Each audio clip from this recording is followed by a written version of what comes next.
Ayo, ayo, ayo, ayo, ayo, ayo, ayo, ayo.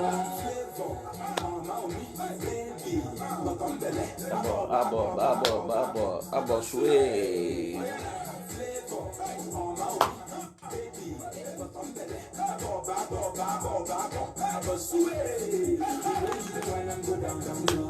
Inekulu my heart, yeah.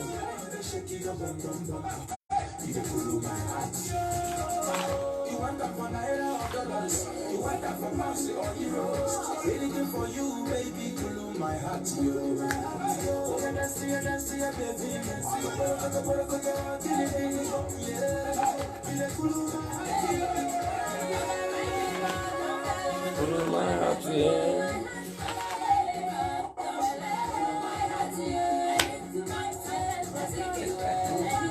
Ayo, ayo.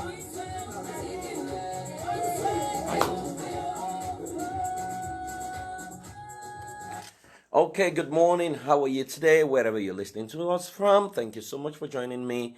It's episode 12. Whoa, we've done 12 days already. We're still going to 365. I can't wait to be done after 1 year. But there's always a lot to share. By the way, the rate of coronavirus infection in Nigeria keeps jumping up, and we all need to be very careful right now. Please, if you can, lock up, lock down, shut down, stay at home. Please stay safe. We can't afford for this to be a major issue in Nigeria. I mean, we've crossed 1,000 infection, and that's because I believe Kano has not featured in the last 3 days, and we have the reason to be more worried. Anyway, I pray that God will keep you and God will protect you. Now, today, I'm going to be starting. I mean, I hope I can finish it, but if I can't, I'll continue tomorrow. I bid shame goodbye. Now, shame is one of the biggest issues that many of us face. So we have all made mistakes and we're still going to make mistakes. And what I've realized is a lot of people have been paralyzed by their mistakes that they've not been able to move on. I mean, I used to be in that school of thought as well, where I have always believed that once you make certain mistakes that God cannot use you again or you can't move on with your life. But when I observe people who rule the world, when I observe people who, have transformed the world, I mean, I see a lot of imperfection in their lives, yet God is still able to bring to pass, what He wants to birth in through them in humanity, So I began to question a lot of things, right? That is shame supposed to be what should stop humanity? Or shame is actually part of our life's history? Could it be the suspense in the movie called Our Life en route to our happy ending? What exactly is shame? Now, so I need you to understand that shame is the label humanity has chosen to give a struggle that is common to all, for which some of us have overcome, and for which those that still struggle are being castigated for, even though we all understand we are at all different parts of our journey. And I'll give you a case in point. I mean, when I was on campus, I used to be, very, very terrible. As a teenager, I was a sex addict. Then I got born again, in year two on campus. So, I overcame my issue and I went to another extreme of scripture union, that I literally started to condemn people who were still struggling with their sexuality. I totally forgot that I used to struggle, right? And so that's what I see, that shame is the label humanity has chosen to give a struggle that is common to all. That we all have different levels of struggle. Even the strongest of all still struggle. Our imperfection shows us consistently that there is an area of our life we need to work on. But what we have done, what we have learned to do, I see it a lot on social media, where someone makes a mistake or an error of judgment or a moral failure, and it begins to trend and people seek to kill him, and so we put a lot of shame on them, and a lot of them are actually had to commit suicide. Now, so if you're following me, please follow this session. Shame is the label humanity has chosen to give a struggle that is common to all, for which some of us have overcome and for which those who are still struggling are being castigated, even though we know that we are all at different levels in our journey. Shame is the punishment humanity has created for those whose fault is visible. So when we were in school, secondary school, and there were some guys who excelled very well at sports. They represented the school when it had to do with relay race, right? Unfortunately, those guys didn't have aptitude for learning. So when it came to math, English, if I remember, there's a guy we call Agbori, very tall guy. He was the one who ran the last leg in our relay when we were in secondary school. And Agbori, no matter how much the gap other schools have given him, Agbori will recover and Agbori will win the race. But when we came to classroom, Agbori could not even, speak proper English. Agbori could not write. And what did our teachers do? They will ask us to bring him out. They will ask him to come forward, and they will ask us to sing Olodo Rabata, Oju Ejalo Moje. So we brought a lot of shame onto that guy. We messed up his self-esteem. We sang all kinds of things for him, even though he was a genius in athletics. Now, because school cannot find expression for his level of intelligence, which is not present in the classroom, we put a lot of shame. We defined him by his inability to read and write, even though my school was in Ogun State, where we spoke Ijebu. We defined his entire intelligence and his entire totality by his weakness, right? Even though he could have recovered, because I'll tell you, if you look at my life, I couldn't speak proper English, until age 8. Thereabout, I had low self-esteem. If someone had judged me by that past, I have no business being here, right? So we brought those guys, and several of them that you were in school together, who the teacher brought a lot of shame on. So when it was time for us to now go for inter sport, the same Agboni is the guy who will still run our last leg and will still bring glory to the school. So his intelligence on the track could not make up for his deficiency in the classroom. So shame is the punishment humanity has created for those whose fault is visible. So we punished him, even though part of those that they said you should sing, some of us also didn't know what the teacher was asking for. Shame is the burden imperfect people have placed on themselves to produce a perfect behavior. I get amazed all the time when I see us demanding perfect behavior from imperfect people, even when we are not perfect, which is why I love Jesus' model, right? When they brought the woman caught in the very act, Jesus did not say, "He that has not fornicated, cast the first stone." If he had said that, maybe some people would have passed and they would have cast the stone. But he spread it further to say, hey, your problem is you guys have learned to categorize sin. So he said that is without sin, cast the stone, and there was none without sin among them. So what happens is the liar feels bad until he meets the thief and he says, wow, I'm a better person. I don't steal, I only lie. The liar feels bad until he meets the fornicator and he says, wow, I'm just stealing, I'm not sleeping around. The fornicator feels bad until he meets gay and he begins to say, oh, I'm sleeping with women, opposite sex. At least I'm not sleeping with men.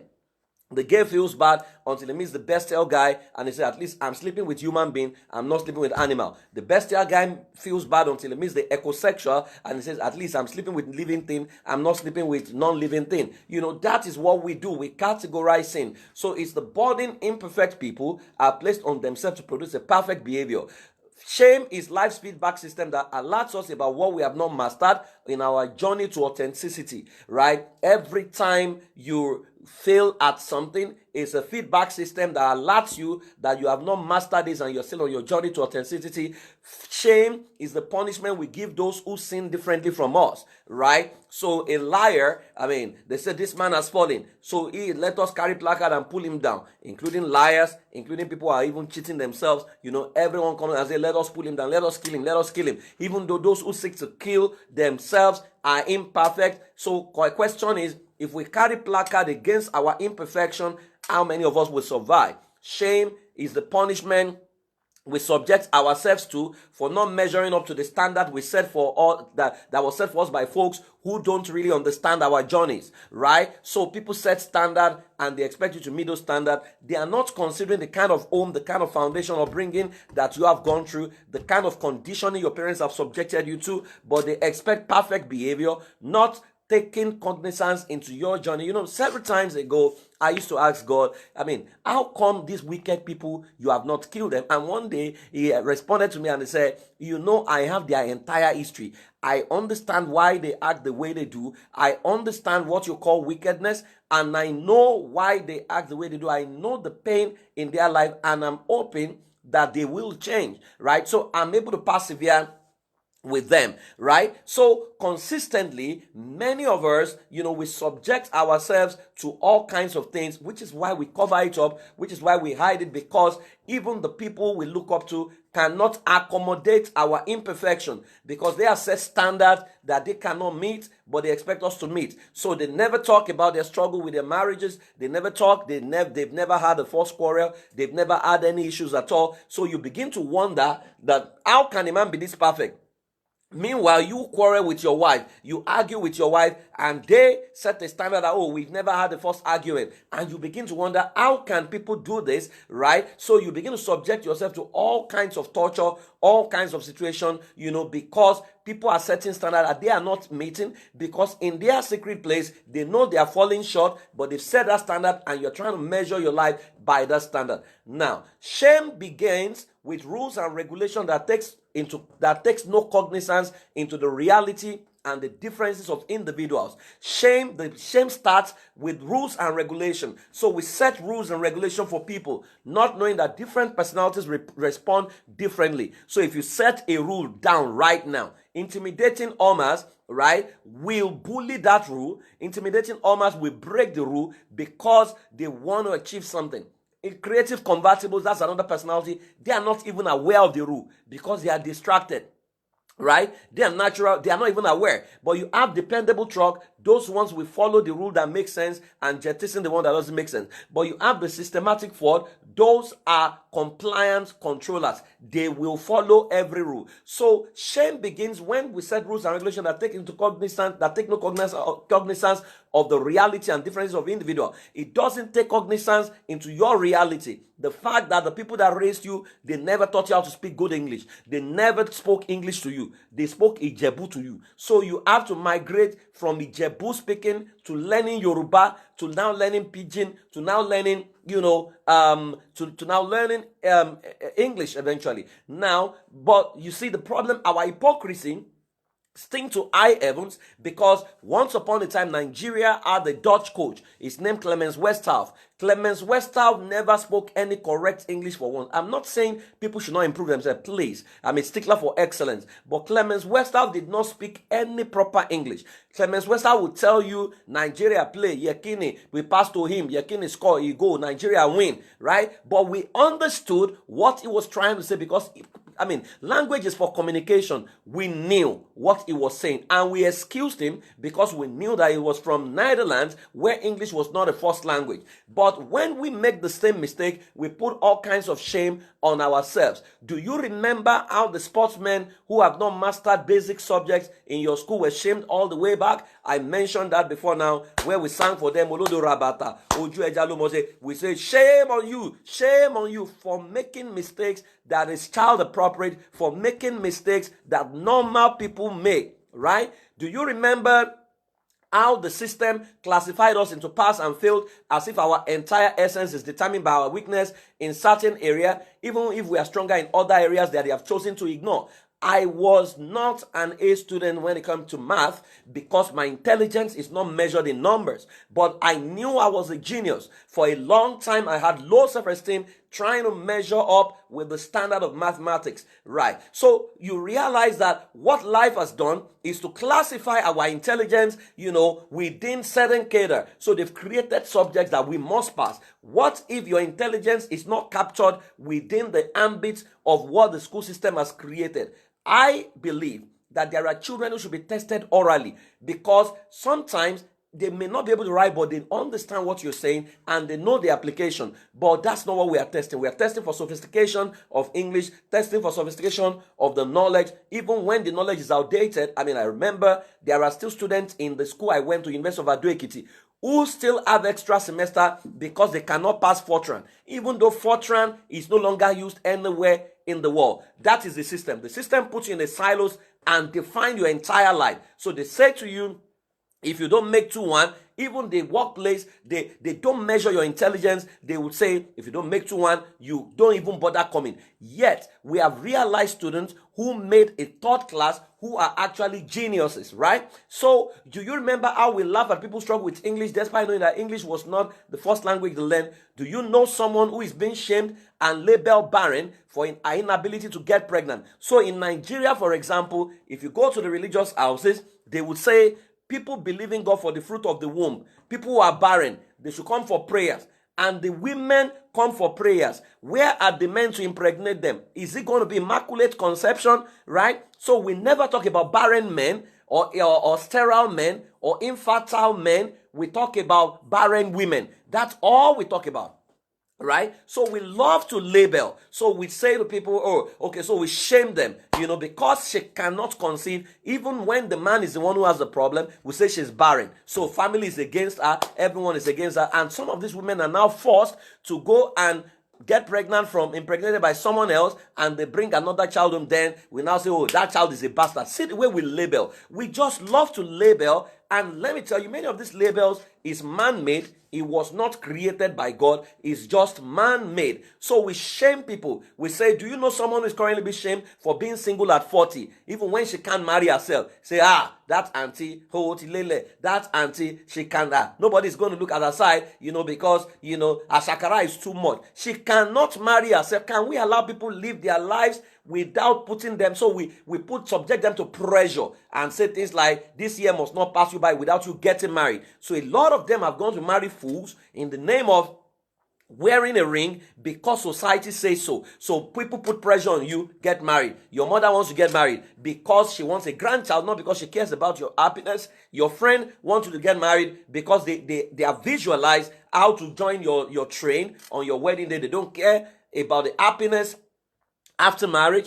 Everyone wants you to get married, so that they can prove that, oh, the prayer has been answered, So you realize that we put people under all kinds of pressure. We put shame on them for situations that is beyond their control. Now, question is, what are you presently struggling with that you can't share with anyone because of what people will say and how they are likely going to shame you? So people die in silence because we cannot contain their reality. They can't talk to us because they know our response. They know we're going to tell someone. They know we're going to shame them. So you have a lady who is in a church who has gotten pregnant. The church did not catch her when she was having sex. She's gotten pregnant. She's come to report herself to say, I am now pregnant, right? I feel ashamed of myself, but I'm going to keep the pregnancy. What do? We begin to flex muscle. We set up committee. We strip her. If she was a praise worship leader, we removed her from praise worship. Then we say, go to the back of. Even when she gives birth to that child, we fail to dedicate the child. Right? Because we say so that we don't encourage people to begin to do bad behavior. You did not catch her. She came to report herself. So we punish the honest person, and the ones who are wiser, who are smarter, who have learned how to do abortion, we now present those ones to say, yes, these ones have done it right. They did not get pregnant. Excuse me, if every masturbation is a potential child. So you have guys who masturbate regularly, but because the sperm did not touch any ovary, right, there's no proof that they have a child. Those ones who will flex muscle and say, that girl, everybody's sleeping with her. That girl, blah, blah, blah, blah, blah. If every masturbation is equal to a child, do you know how many children some of these guys would have produced, right? So what are you struggling with that you can't share with anyone because of what people will say, because they place you on the pedestal that is higher than I? But if you want to learn about shame, please observe animals. Have you ever seen dogs shame fellow dogs with broken legs? Have you ever seen children gather to shame others who are in pain? Have you ever seen squirrels shame others for getting caught in a trap? Have you ever seen trees shame other trees whose branch isn't like others? Have we ever shamed cocoa for not producing harvest as fast as maize? So non-living things consistently teach us that something is fundamentally wrong with us and we need to change things. Now, what exactly is shame? Could shame be a warning to what you must overcome en route to your desirable future? Could it be a warning? Could it be a feedback that reminds you of what you have not overcome? Imagine if we change the definition of shame more people will survive, right? Because the way I see life is, your life is a best-selling story, best-selling movie. Every pain, every mistake is the suspense in the movie of your life. That's why you survived it, because the actor must not die, right? The movie is leading you to a happy ending. So imagine a movie without suspense. Every mistake, every pain in your is on your part is actually the suspense in the movie of your life. And that's why you cannot die in that suspense scene, because you must move on. Everyone that hurt you were actually life scars that have been recruited to hurt you so that they can propel you to the next level. Could shame be a journey that enables you feel what others feel, so that you can move from judgment to empathy and minister healing and love to them? Could it be a journey that you must take? You were raped. Could it be so that you can experience what raped people experience, the emotional trauma they go through, so that you can minister healing to them, right? You lost a child. Could it be part of your path's journey so that you can bring healing to those who have lost a child? You've lost someone. Could it be part of your life's journey, right? Was it that you did something that you were not proud of, or you stole? Could it be a feedback? Could it be part of your life's journey? Now, what will shame mean to you? See, guys, shame is your friend, it's part of your story. I mean, what should be shameful is what Joyce Meyer is selling. How do you say that your father slept with you for so long a time, right? What should be shameful is what people like Oprah is selling. Shame is your friend, is part of your life journey. So embrace your shame. Don't hide it. Don't keep it. Anybody can feel whatever they want to feel, right? People are selling shame. If people can sell nakedness, nudity, if people can sell pornography, right? Why should your shame now be a bone of contention that you're hiding? Shame is a feedback, right? Shame is the pathway that reconnects you to yourself. It's a pathway. It just shows you a deviation and it reconnects you back to yourself. You must embrace your shame and move in the direction of your future. You need to understand that your shame does not define you. It's simply a path to your destination. So here are the questions you need to answer today. What will shame mean to you henceforth? Let's demystify it. Every of us have been through one shameful behavior or the other. We are still going to make mistakes tomorrow. So don't let anybody put you in a cocoon and expect perfect behavior from an imperfect person. You need to try your best. You must not repeat your mistakes. But you need to understand that if you are struggling, as long as you have not given up on yourself, you have the capacity to. I remember on campus, those days when I used to struggle with sex, I will go and say, God, kill me if I do it again. After 24 hours, I've gone to do it again. He did not kill me because he knows that I was just making mouth exercise, right? How will you see shame henceforth? What clear steps must you take to avoid this shame? Who will you be honest with henceforth about your life? You must always find that person that you will be honest with. There's always an angel designed to go to you on the journey with life, right? Through life. You must find that person. There's always someone in your network, right, who understand what it means to go through shame. A lot of people confide in me. They talk to me because I understand exactly what they're going through, right? If you have had it very good, you were never molested, nothing happened to you, your life has been rosy, you may not understand. So you may stand in judgment seat, but when you have been through some of the things that some of us have been through, you are able to empathize, right? So who will you be honest with henceforth about your life? Next one, what is the worst that can happen if the world hears about your shame? Let me tell you, you can own your narrative before it becomes a breaking news, right? You can own it, right? What would your response be? And how do you bounce back into becoming a blessing to humanity, right? So the next thing, and maybe the final thing, if there are people in your past that you have hurt as a result of your shame, you might want to go and do a proper closure. Maybe you need to apologize to some of them. But let me tell you, your shame is not the end of your life. You are on a journey, right? So don't let anybody talk you down or preach you down or tell you things that is not even within the agenda of God, right?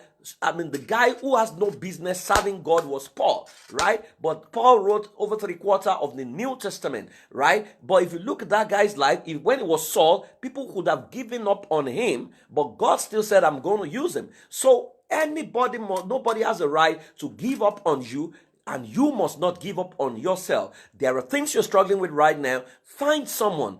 There is someone who can understand your pregnancy. Find that person, right? Let the person feel what you're feeling. Let them hold you accountable, and let them carry your pain with you, so that till you are able to you break totally free from whatever you're going through. Shame is your friend.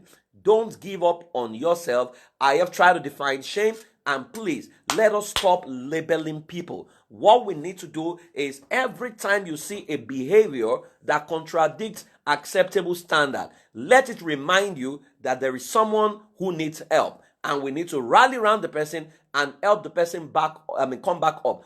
People's shame is not the totality of their lives. There are different sides to our life. Your shame is just one aspect of your life. So if you went through divorce, that is just one aspect of your life. It doesn't mean your whole life is now over, because what people say is that once you fail in marriage, you are failing in every area. It's not true. Marriage is just one aspect of your life. You can fail in marriage and be successful in business, right? You can fail in business and be successful in marriage. It only means that your knowledge in that particular area is not adequate enough, and you can be stupid today and be wise tomorrow. Foolishness is not a permanent resident. It's a temporary state. Once you gain knowledge and you gain mastery and clarity, you move from that disempowering state to an empowered state. I believe that you're going to make it. You're going to bounce back from your fall, from your mistakes, and your life is going to be a testimony. Remember, your life is a best-selling movie. Every mistake, every error, every shame is the suspense scene in the movie of your life. Everyone that hurt you are the cast recruited to play the roles they play. But remember, the actor never dies, because the actor must get to a happy ending. I wish you a fantastic happy ending. I know you will arrive safe and sane. You're going to testify. The whole world is going to be proud of you. Please don't let anybody define you by your errors, by your mistakes. No, that's not who you are. That's what the world has called you, but you are bigger than that. If you look at the parable of the prodigal son, he was never called prodigal. He was called lost son. Humanity gave him that prodigal, and he talked the same way Virgin Mary has talked. Even though Mary has given birth to several other children, people love to label. Rise above their label. Live your life. Live the best life today. Become the best version of yourself. Shame is part of your life story. Please don't let anybody make you feel that you are the worst of all. No, you have all it takes to become the best version of yourself. I am in your corner. God is in your corner. We are all saviors. I'm a savior. You're a savior. I'll see you tomorrow. Thank you so much for joining me. For everyone who has joined, Jamie, how are you? How's Canada? Thank you so much for joining. Soye, thank you. Onome, thank you so much. Yossi, my twin sister, how are you? Olayimika Woyemi, thank you. Ade Bayo Baba Tokpe, thank you. Olola De Adeola Olubumi Shokwiton. Thank you, everyone. Kunle Adelusi, thank you, everyone who has joined me today. Please listen to this over and over again. We usually, this is episode 12. The previous 11 are already on YouTube. If you search Pfthinks on YouTube, you will find it. You can listen, and please, let's share. Thank you very much. I'll come your way again tomorrow and bring another issue to you. My name is Praise for where I love you. Please keep being a savior to the problem of the world. Bye-bye.